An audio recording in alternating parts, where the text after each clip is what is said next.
Thanks for coming back to Wiccan's Wicked Reptiles. On today's episode, we're going to talk all about crested geckos. To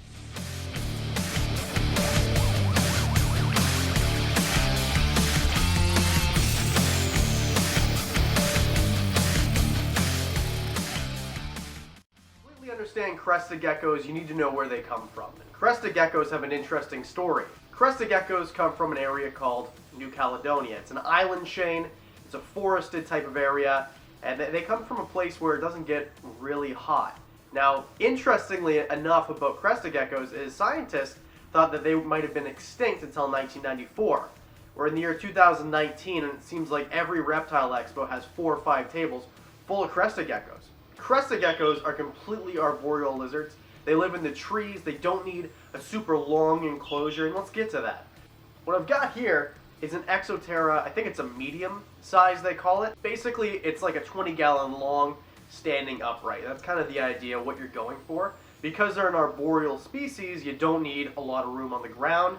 You need room for them to climb around. Now, beside me on my setup, you see that I've got a light. To be honest, that's only because I'm shooting this video. You don't actually need any lighting or any heating for the most part for your crested gecko. In my opinion, the crested gecko is the easiest species to take care of any reptile. Crested geckos do not need a heat spot, they do not need a heat lamp, and they do not need UVB. They're one of the very few lizards that do not need a UVB. So what I've got going on in my setup here is I've got a light. It's a CFL bulb that produces no heat, and I only use that for viewing purposes. It looks kind of cool when you get the fogger going, but it doesn't. They don't really need a heat source or a light source. You're going to find a bunch of different articles and information all over the internet, all over books. In my opinion, what I've been doing for the last 8 years that I've been keeping crested geckos, I keep my crested geckos between 68 and 77. Now, anything lower than 68 might be a little bit chilly for them. At nighttime, that's basically when I'm talking about having it 68. During the day, they sit around 71. That's kind of what I have my house at most of the time. And in the summertime, when it gets really hot, you have to make sure that you have a way to cool them down, air conditioning, wherever the case is, because as soon as they start getting into the 80s, they can actually start to become ill, and certainly they might perish. So I keep mine at the very hottest, 77. Again, these are just guidelines. In the wild, there is no air conditioner unit, and I'm sure parts of New Caledonia have hot summer days where it's not a perfect temperature for a crested gecko. For the substrate of your crested gecko, there's a few things that you can do. The idea is you want to make sure that it is a certain level of humidity. Crested geckos do like it pretty darn humid for a couple reasons. We'll get to that in a second. You can use a paper towel if you want, or a newspaper. Super easy to change out and keep clean, but it doesn't really hold humidity very well at all.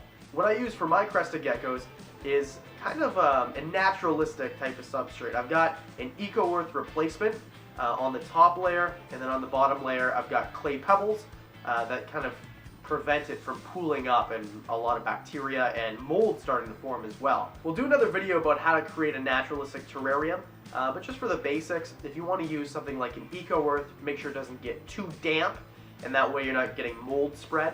You can put natural plants in there as well, just make sure that they're living. Dying plants probably aren't good for the health of your gecko. Now, if you don't want to spend 12 bucks on a small little brick of eco-earth, I don't blame you, and I certainly don't do that. There's a product, and I don't know if you can get it in the United States, but you can definitely get it in Canada. We've got a chain here called Home Hardware. It's like a Home Depot, and Home Hardware sells a product called Beyond Peat.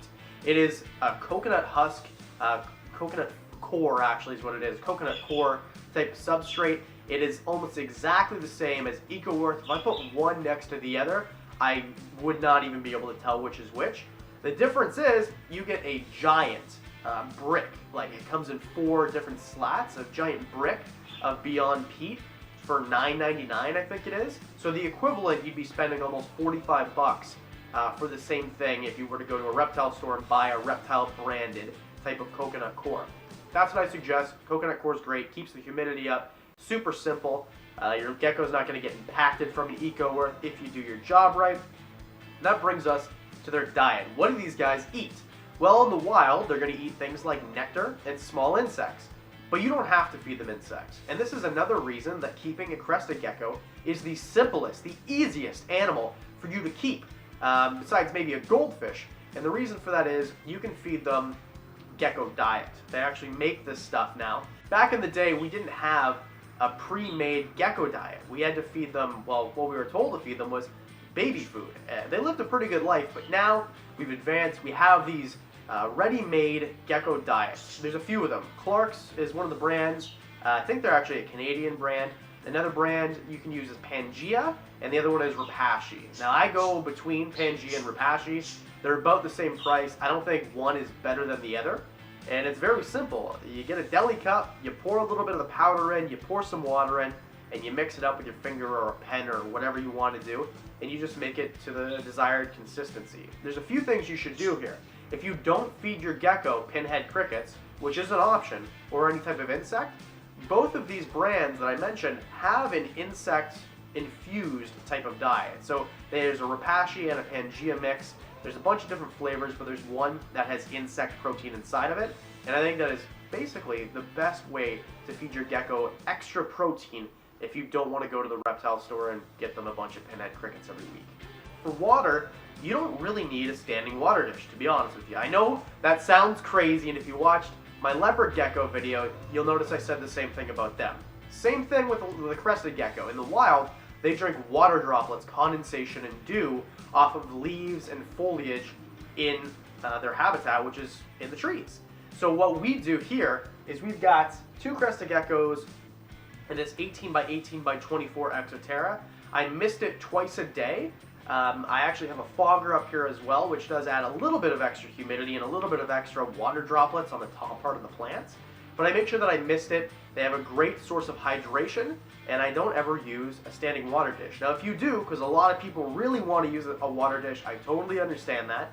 Just use something that's shallow. And what actually is a great idea if you don't have a substrate that holds humidity, a substitute for that is you get one of those clay pot holders, the clay dishes, from the dollar store for $1 or $2, and you put that full of water on the bottom. That way your geckos are definitely not going to drown. It's not very deep at all, but that water is going to evaporate and create a little bit of humidity for your animals.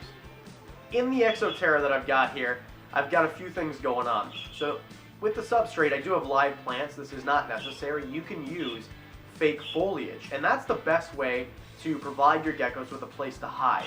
Now, cohabitation is something that I want to bring up too.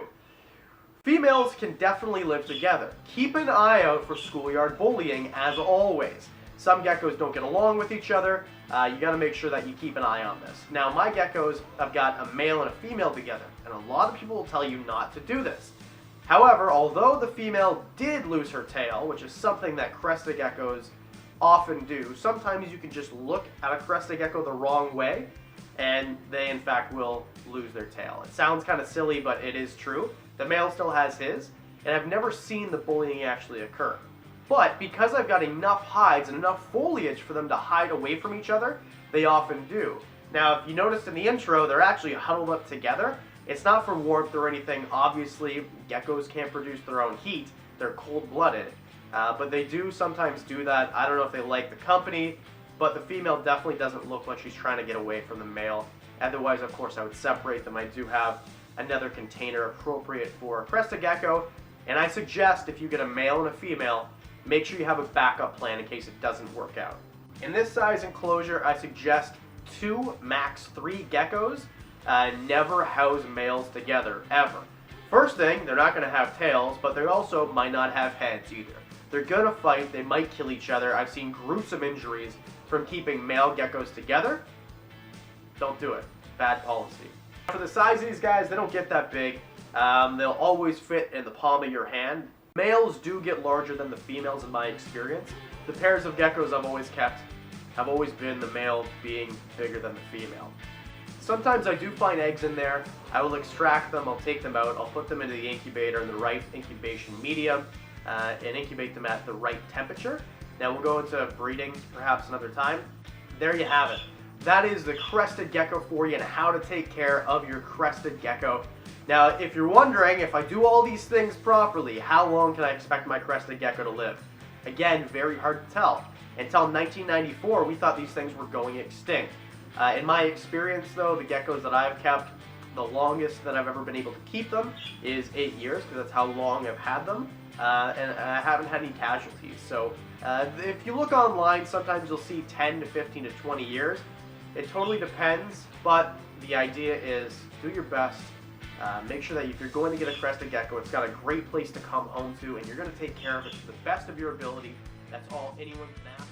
If you like these videos, please like and subscribe. I love doing these videos. I like the interaction with everybody who's watching the videos, and I want to continue to keep doing them. If you think there's a topic that you'd like me to cover, put it in the comments section below. We're all learning here together. I'm not an expert. I'm just a dummy with a bunch of reptiles.